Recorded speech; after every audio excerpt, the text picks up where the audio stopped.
दोस्तों जय भीम। स्वागत है आप सबका हमारे चैनल पर द अंबेडकर वॉइस 2। दोस्तों संविधान दिवस यानी 26 नवंबर हर साल आता है और इस बार का जो 26 नवंबर होगा यानी संविधान दिवस होगा जो बाबा साहेब के नाम पर मनाया जाता है। जी हाँ, भारत रत्न और एक सामाजिक कार्यकर्ता और समाज सुधारक के रूप में जाने जाने वाले डॉक्टर भीमराव अंबेडकर, उनको लेकर एक बड़ा ऐलान किया है प्रधानमंत्री नरेंद्र मोदी जी ने। और क्या ऐलान किया है इस बारे में आपसे मैं इस वीडियो में बात करूंगा। रिक्वेस्ट है आपसे कि वीडियो पर पूरे बने रहिएगा और वीडियो को अपने सभी दोस्तों तक शेयर करना मत भूलिएगा ताकि ये जानकारी किसी से ना छूटे। तो आइए वीडियो शुरू करते हैं आप लोगों के साथ। दोस्तों आप सभी जानते हैं भारत के अंदर परम पूज्य बाबा साहब अम्बेडकर का नाम बड़े इज्जत से सम्मान से लिया जाता है और जो लोग अम्बेडकर जी से और उनके संविधान से प्रेम करते हैं वो अम्बेडकर जी का सम्मान भी करना जानते हैं और उनको अत्यधिक प्यार भी करते हैं उनके संविधान को लेकर, उनके उन जागरूकता मिशनों को लेकर जो उन्होंने अपने जीवन में चलाए। और एक बड़ा ऐलान किया गया है प्रधानमंत्री नरेंद्र मोदी जी के द्वारा दिल्ली से इस बार कि इस बार जो संविधान दिवस होगा वो एक ऐतिहासिक होगा। पूरे देश के अंदर इसके ऊपर भव्य कार्यक्रम किए जाएंगे, लोगों को संविधान के प्रति जागरूक किया जाएगा और अंबेडकर जी के जीवन संघर्ष से भी प्रेरित किया जाएगा।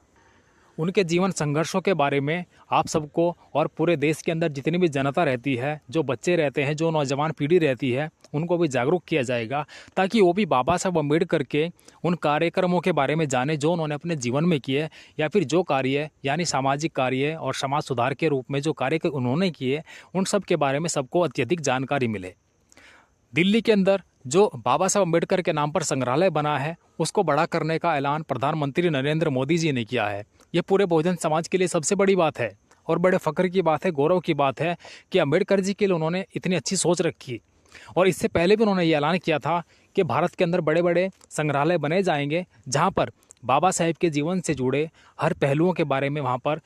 लोगों को जागरूक भी किया जाएगा ताकि लोग यहाँ पर आकर उनके बारे में जानें, उनके जीवन संघर्षों के बारे में जानें कि बाबा साहेब अपने जीवन में क्या काम किए हैं, क्या क्या उन्होंने संघर्ष किया है, क्या क्या उन्होंने भारत को दिया है। भारत को एक मजबूत लोकतंत्र दिया, एक मजबूत संविधान दिया जिसमें उन्होंने सब समाज के लोगों को समान अधिकार तो दिए ही, लोगों को शिक्षा के प्रति, अपने हक अधिकारों के प्रति उन्होंने सजग होने का और जागरूक होने का संविधान बनाया, कानून बनाया ताकि लोग अपने हक अधिकारों के बारे में जानकारी रखें। और जहाँ पर भी जो आपके हक अधिकारों का हनन करता है तो आप उसको चुनौती देने के लिए आप उसको जो है चुनौती देते हुए उसके खिलाफ कार्रवाई भी करवा सकें जो आपके हक अधिकारों को छीनता है या फिर आपके ऊपर शोषण करता है या अत्याचार करता है। बात करें बाबा साहेब को लेकर तो बाबा साहेब ने अपने जीवन में जो कुछ किया है वो उन्होंने हमेशा दूसरों की भलाई के लिए किया, समाज की भलाई के लिए किया, क्योंकि उन्होंने अपने जीवन में बहुत संघर्ष देखा है।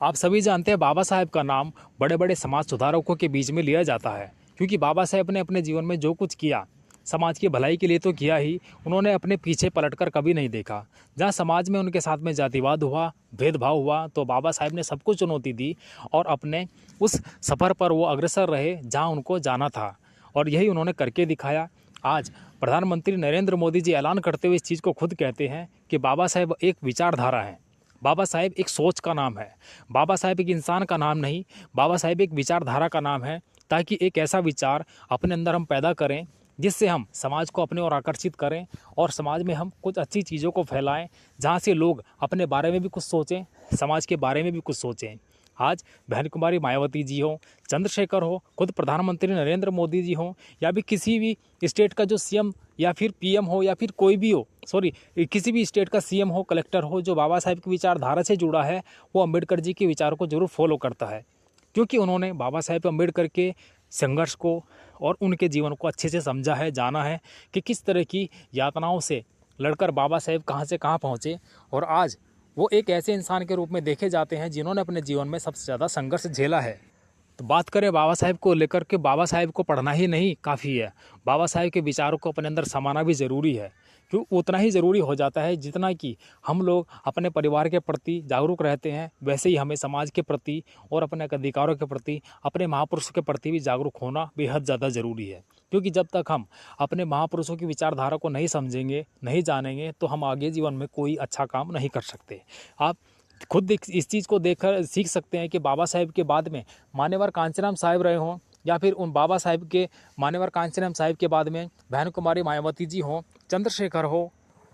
उन्होंने बाबा साहेब के विचारों को दूर दूर तक फैलाने का प्रयास किया। आज आप सभी देखते हैं कि चंद्रशेखर की भीम आर्मी, बहुजन समाज पार्टी, ये दो वो पार्टियां हैं जो बहुजन समाज के सभी लोगों को जागरूक भी करने का काम करते हैं और उनको जोड़ने का भी प्रयास करते हैं ताकि वो अम्बेडकरवादी विचारधारा से भी जुड़े रहें और अपने अधिकारों से भी जुड़े रहें। लेकिन बहुत लोग इनको यही कहते हैं कि ये अम्बेडकरवादी विचारधारा पर तो चलते हैं लेकिन ये लोगों को भटका रहे हैं। लेकिन वो उस चीज़ को भूल जाते हैं कि आज अम्बेडकरवादी विचारधारा पर चलने वाला चंद्रशेखर एक सांसद भी है और सांसद बनकर जो निकला है तो इससे भी बहुत लोगों को दर्द हुआ है कि ये इंसान जो सड़कों पर देखे जाते थे आज सदन में क्यों बैठ गए, ये दलितों की आवाज़ को उठाने के लिए यहाँ क्यों आ गए। इससे उन लोगों को पीड़ा होने लगी है। खैर उनकी पीड़ा उन तक रहने दीजिए। हम बस यही दुआ करते हैं कि चंद्रशेखर और बहन कुमारी मायावती जी एकजुट होकर बहुजन समाज को उठाने के लिए काम करें, बाबा साहेब के मिशन के लिए काम करें ताकि अपने समाज के लोगों को जागरूक किया जा सके बाबा साहेब के प्रति, संविधान के प्रति, अपने अधिकारों के प्रति। बात करते हैं मेन विषय पर। तो प्रधानमंत्री नरेंद्र मोदी जी के द्वारा जो ऐलान किया गया है वो एक ऐतिहासिक ऐलान भी है कि इस बार का जो संविधान दिवस होगा एक ऐतिहासिक होगा। पूरे देश के अंदर संविधान के ऊपर अच्छे कार्यक्रम किए जाएंगे ताकि बच्चों को और युवाओं को इस बारे में अच्छी जानकारी दी जा सके ताकि वो अंबेडकर जी के जीवन से प्रेरित भी रहें कि बाबा साहेब का जीवन कैसा रहा और बाबा साहेब ने अपने जीवन में क्या क्या काम किए और कैसी परिस्थितियों से लड़कर बाबा साहेब कहाँ से कहाँ पहुँचे। और आज बाबा साहेब का नाम भारत ही नहीं पूरे देश दुनिया के अंदर गूंजता है। उनकी जो मूर्तियाँ हैं भारत ही की नहीं पूरी दुनिया के अंदर बन रही हैं। पूरी दुनिया के अंदर उनके विचारों का आज फॉलो किया जा रहा है। आज अमेरिका भी अम्बेडकरवादी विचारों को अपने यहाँ फैला रहा है ताकि अपने यहाँ के बच्चों को अम्बेडकर जी के प्रति और उनके संघर्षों के प्रति जागरूक किया जा सके कि एक छोटा बच्चा जो अपने देश में जातिवाद का शिकार हुआ और हमारे देश के अंदर आया और यहाँ से पढ़ लिख कर अपने देश का संविधान बनाया, लोकतंत्र दिया, सब कुछ दिया, लेकिन उस इंसान ने कभी भी हार नहीं मानी। तो साथियों आने वाले संविधान दिवस की यानी 26 नवंबर की आप सबको हार्दिक शुभकामनाएं। और मैं संविधान से जुड़ी, बाबा साहेब से जुड़ी और 26 नवंबर पर बनी एक बहुत अच्छी कहानी आप लोगों के सामने रखूंगा जो बाबा साहेब के जीवन से जुड़ी है। एक सच्ची घटना, जब बाबा साहब अम्बेडकर ने संविधान लिख दिया था तो उन्होंने उस समय क्या सोचा था। इस विषय पर मैं एक अच्छी वीडियो आप लोगों के सामने लेकर आऊँगा। आपसे रिक्वेस्ट है चैनल को सब्सक्राइब कर लें और इसका बेल आइकन प्रेस कर लें ताकि नए वीडियो के नोटिफिकेशन आपको पहुँचते रहें। जय भीम, जय संविधान।